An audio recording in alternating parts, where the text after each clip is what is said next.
Komunitas motor seringkali dianggap negatif oleh masyarakat. Citra ugal-ugalan dan bergaya ala raja jalanan sering dikaitkan dengan para bikers. Namun berbeda dengan komunitas motor satu ini, Bikers Subuhan menjadikan momen subuh sebagai titik kumpul untuk memperkuat ukhuwah dan ketaatan kepada Sang Pencipta. Bikers Subuhan lahir dari sebuah kegelisahan seseorang yang bernama Bang Sani Rizani. Kegelisahan tersebut bermula ketika pengusaha ini melihat mirisnya masjid yang kerap lengang oleh jamaah di waktu subuh. Berawal Bikers Subuhan terbentuk dan tersebar ke berbagai pelosok negeri. Tidak sekedar berkumpul dan touring motor di saat subuh, berbagai kegiatan sosial seperti renovasi musola, berbagi sembako dan membersihkan masjid menjadi salah satu agenda rutin bagi Bikers Subuhan. Bagaimana kisah inspiratif Bang Sani? Simak selengkapnya dalam Sah, Selalu Ada Hikmah bersama Koh Dennis Lim.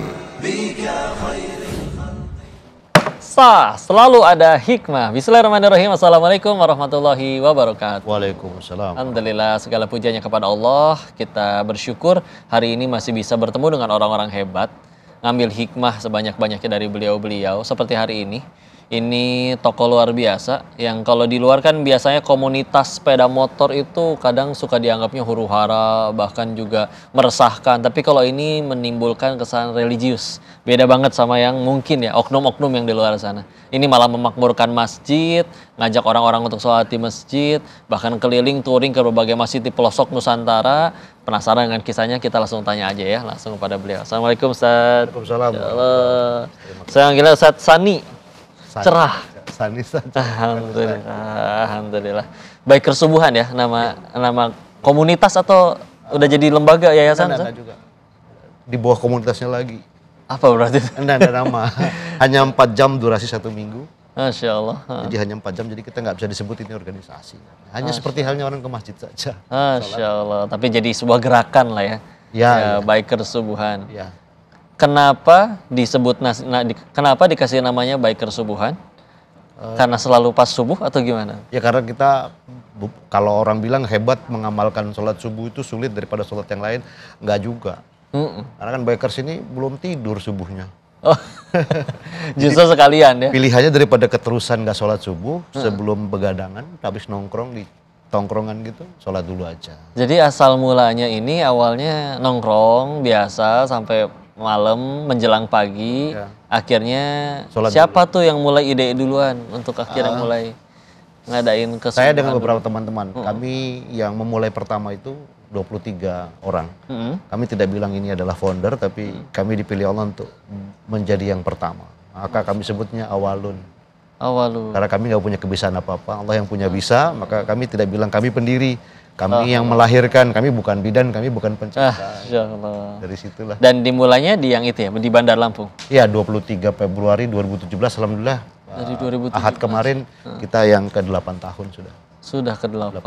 Sudah sewindu, alhamdulillah. Dari awali dengan awalunnya 23 sekarang orang. Sudah berapa orang? Kalau orang tidak, karena ini agama itu, kalau kata Ustadz sih, iman itu bukan lagi naik turun, sudah keluar masuk kan Ustadz. Wah, kadang beriman, kadang enggak gitu. Kadang masuk kanan, keluar kanan, agama itu. Jadi fluktuatif, kalau ngomong daerahnya, aktif tidak aktif itu hampir 250 daerah. Tapi kalau kemarin setelah Silatnas itu kita identifikasi yang berhasil tergabung di Tasik, kemarin silaturahmi nasional tahun lalu itu 180 daerah. Wah, plus Singapura. Satu Singapura. Ada silaturahmi nasionalnya? Ada. Itu rutin setiap tahun? Insya Allah iya, tapi kemarin baru yang pertama kali. Awalnya sih 2019 mau kita bikin, tapi ketembur Covid, ditunda-tunda baru tahun kemarin di Tasik. 2024 ya? Ya, Silatnas yang pertama. Berapa orang tuh datang waktu itu? Kalau dengan gabungan Jawa Baratnya hampir 10.000 ya. 10.000. Wah, tempatnya juga harus nyari yang... Di Masjid Agung Tasik. Di Masjid Agung ya? Wah, besar itu, alhamdulillah. Alhamdulillah. Nah, berarti udah pernah nyampe kemana aja nih dari Sani sendiri kalau touringnya? Kalau Sumatera sih tidak Aceh ya, tapi kalau sekitaran Sumatera Selatan dan lain-lain kita udah pernah mendatangi. Tapi kita biasanya menghitungnya kita kasih hashtag itu, kita kasih crash. Kalau kita sudah 403 masjid. 403 masjid ya. Rata-rata sudah di 300-an lah. Milih masjidnya gimana? Ada yang ngajuin mungkin? Ada yang ngajuin, ada yang kita yang bermohon. Karena kan hari ini masjid itu tidak seperti konsepnya zaman Rasulullah. Betul. Masjid itu ada yang menjadi pemilik kan, seolah-olah owner, Dia yang wakafnya. kunciin. Jadi pendeknya kita bermohon, Pak, mau numpang subuhan besok ganggu rame. Kadang-kadang ditolak juga, karena dikira ini aliran baru. Ya Allah. Ya, selain akhirnya ngajakin sholat subuh, itu kegiatannya ada apa lagi, Ustaz? Bersih-bersih masjid. Oh, bersih masjid juga. Jadi kita itu punya kekhawatiran untuk naikin makom, amalan sosialnya itu takut tidak konsisten. Udah kadung dia jadi gimmick, udah terlanjur dia menjadi konten kegiatan, ternyata kita nggak istiqomah. Dan kalau kata Ustadz sih bilang, ke masjid nunduk, mengutin paku, buang ke comberan, insya Allah bisa jadi jalan masuk surga. Betul. Yang penting syaratnya istiqomah. Nah itu yang berat, kita mau bilang mau bagi beras, mau bagi baju. Ya udah yang sepele saja, kita ajak teman-teman masuk masjid dulu. Kita ajak teman-teman untuk gas-gas bareng sebelum azan subuh dulu. Ya 8 tahun ini nggak naik-naik, dan kita sepakat Baikur Subuhan itu hanya madrasah ibtidaiyah. Anak-anak SD yang belum punya apa-apa. Dan kalau memang dia mau haus dengan ilmu agama, ya boleh tinggalkan Baikur Subuhan, lu bikin chapter lain untuk ngaji. Iya.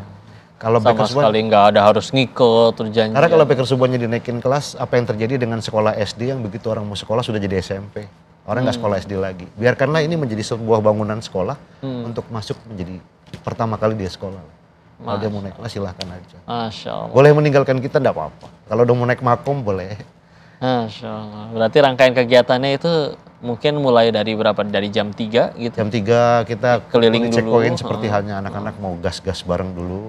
Keliling. Karena itulah bagian dari hura-huranya. Terus konvoy Yeah. 20 menit sebelum azan. Azan sudah sampai di masjid, wudhu, sholat, Jamaahan. siraman rohani lah 70 menit. Dan tidak fikih, tidak hadis, tidak tafsir, tapi kisah-kisah para sahabat. Inspiratif. Ya, jadi yang heroik lah, bahwa Sayyidina Umar tuh begini-begini, nanti kita keluar dari masjid tuh, gua banget tuh, galak, berantem gitu. Ya itu dulu lah. Yang ringan-ringan, kisah-kisah sahabat Rasulullah. Jadi dimulai jam 3-an, terus akhirnya nyampe masjid 20 menit sebelumnya, wudhu, siap, sholat, jamaah, kajian 70 dulu. menit sampai Isra. Begitu Sarapan beres, pagi. Sarapan pagi bareng. Pagi, nanti kita bilang bayan teras. Tambahan nasihat dari Ustadz, tapi udah di teras, tidak lagi dalam masjid, sambil sarapan, sambil ngopi, sambil itu. Masya Allah. Kalau yang mau curhat boleh. Masya Allah, tuh keren banget kegiatannya pemirsa, bermanfaat dan timbul dari kesadarannya ketika iman sudah ada, mau apapun kegiatannya pengen selalu untuk dirinya dan ngajak orang-orang terdekatnya tambah dekat sama Allah. Penasaran dengan hikmah selanjutnya? Jangan kemana-mana. Tetap di Sah, selalu ada hikmah.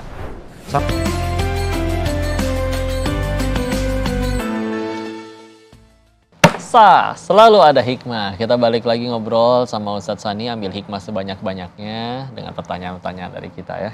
Ustadz, di luar kan banyak yang mungkin karena belum tahu ya, jadi ngiranya kalau sekelompok orang naik motor barengan itu jadi dikonotasikannya jelek. Ada yang bahkan nyebutnya geng motor. Gimana nanggepin hal ini, Ustadz? Ya, tidak upaya untuk klarifikasi, enggak. Pada akhirnya dakwah ini untuk kita sendiri dulu. Awalnya Ustadz karena ini memang sudah bosan nakal lah. Udah bosen nakal. Udah Jadi, mau udah mentok ya, mau ngapain lagi, mau sampai kapan? Ya, kenapa kami tuliskan di sini seperti tentara ini? Dari masjid kami menjaga NKRI. Wah, heroik banget kan. Masya Allah. Tapi setelah itu bahwa saya tidak tawarkan untuk menjadi role model pemerintah enggak. Gitu. Tapi kalau semua agama, bukan hanya Islam, umatnya itu sudah kembali ke rumah ibadah. Enggak ada lagi orang nakal. Republik ini pasti aman. Betul. Enggak ada teroris, nggak ada pemberontak, nggak ada separatis. Yakin aja kalau sudah kenal. Karena nggak ada satupun agama yang mengajarkan tidak baik. Betul. Semua baik.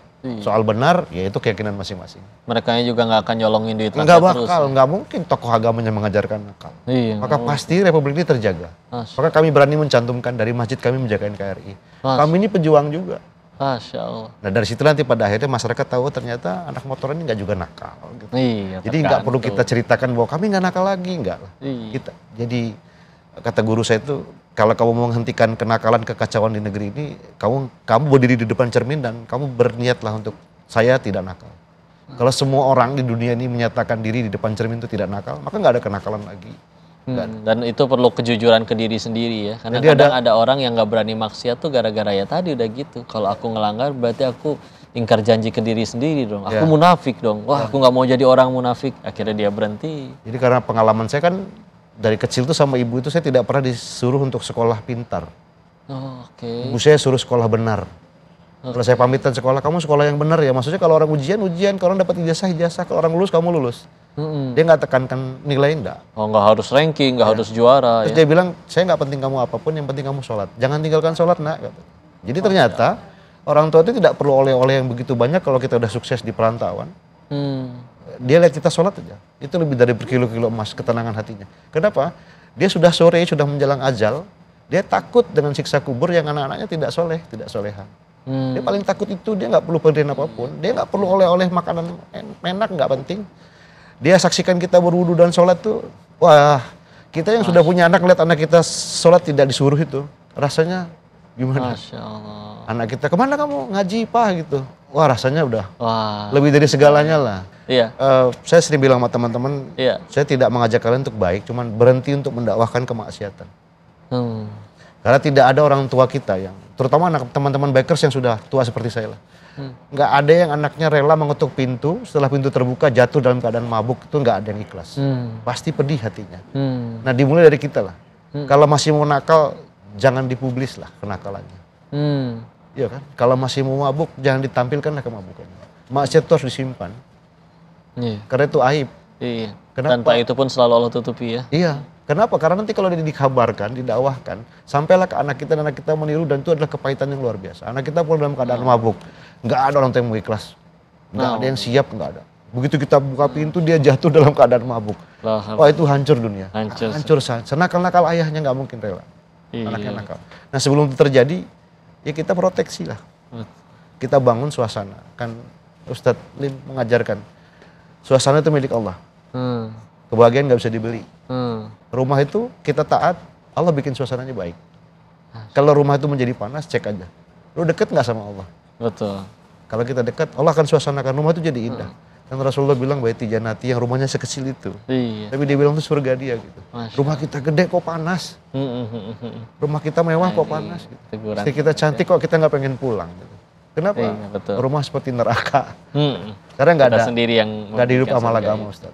Saya jadi penasaran nih, masa lalunya Bang Sani itu sebetulnya kesehariannya tuh kegiatannya apa sebelum memulai kegiatan? Saya swasta. Pengusaha kah atau Saya swasta, saya wira swasta. di bidang apa?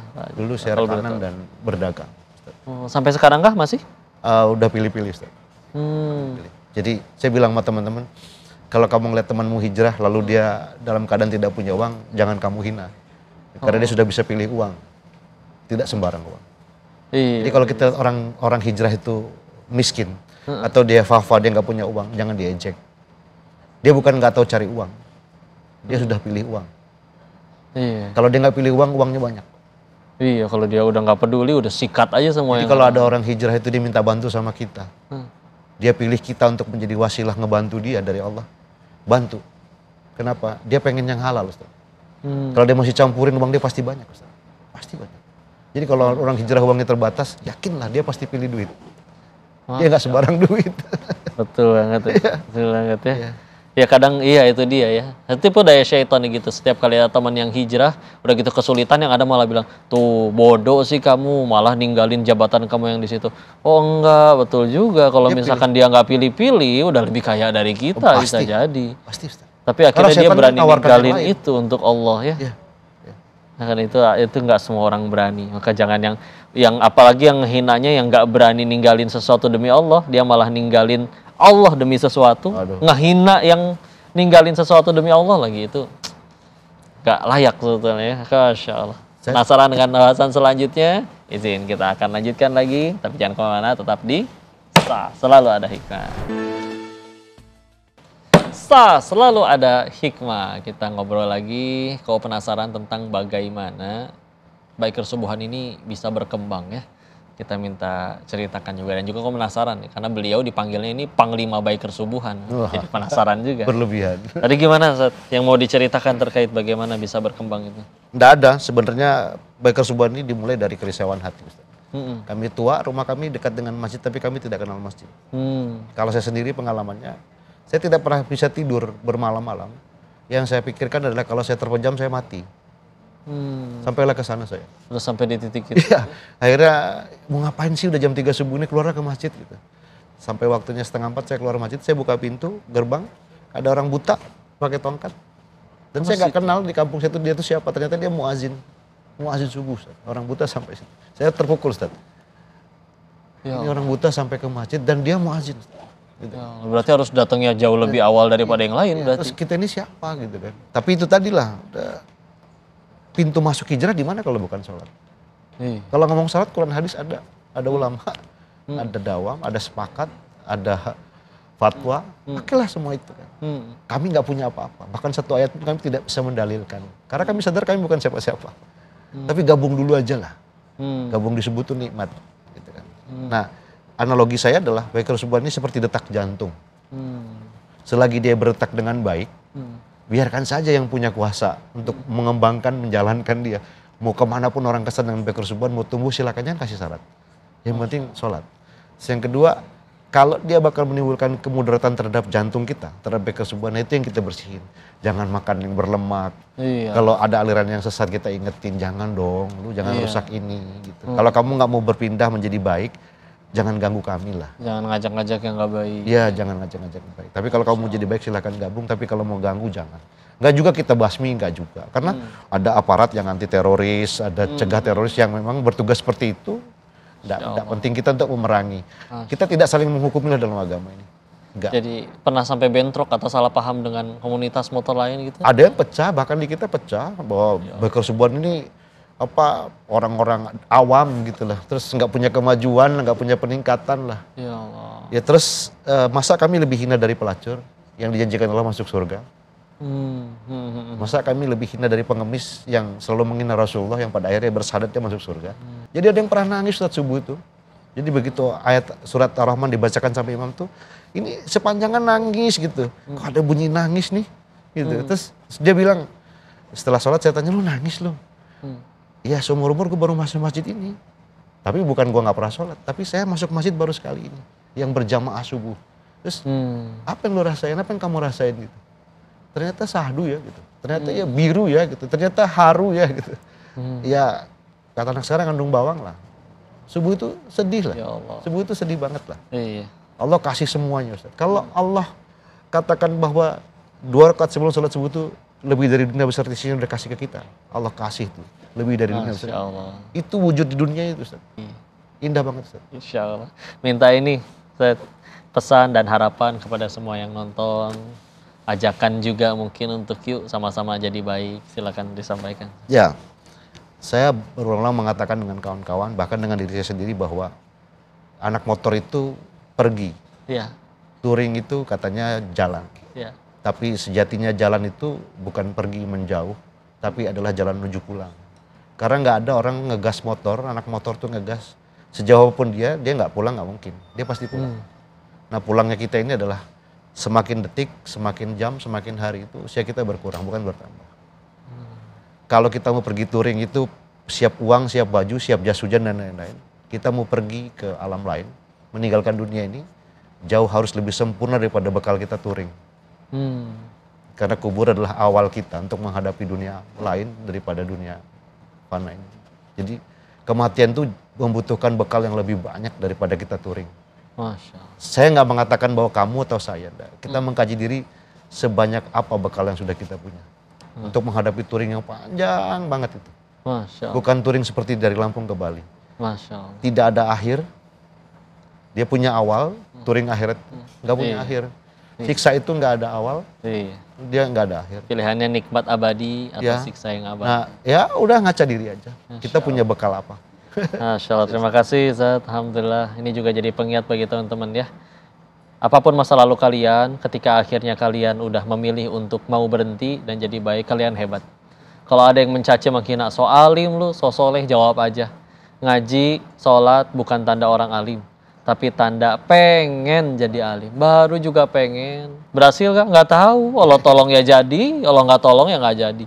Yang kita tahu kalau Allah udah benci sama kita, mudah bagi Allah matiin kita. Kenapa kita masih pada hidup? Allah nungguin tobat kalian. Jangan kemana-mana, saksikan selalu episode selanjutnya. Tetap di Tas, selalu ada hikmah.